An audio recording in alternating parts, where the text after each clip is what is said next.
Hey guys, welcome back to another video. I'm gonna show you in this video how to loop the YouTube video so you can replay it.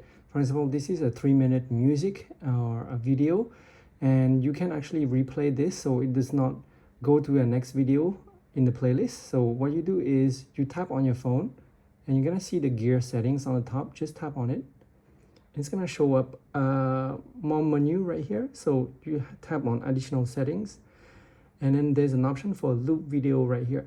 So it's gonna replay the video indefinitely. So if you like the music or if you want to play the video again and again until you disable it, it's gonna replay. So for example, if I go to the end right here, and it's gonna restart the video again, right? So if you do like this, and it's gonna go to the end, and it's gonna replay the video again, so you don't have to.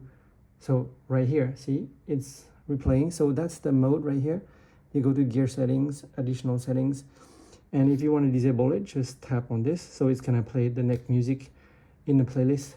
And if you find this video helpful, please give a like and subscribe to my channel for more videos. Thank you guys for watching. Bye.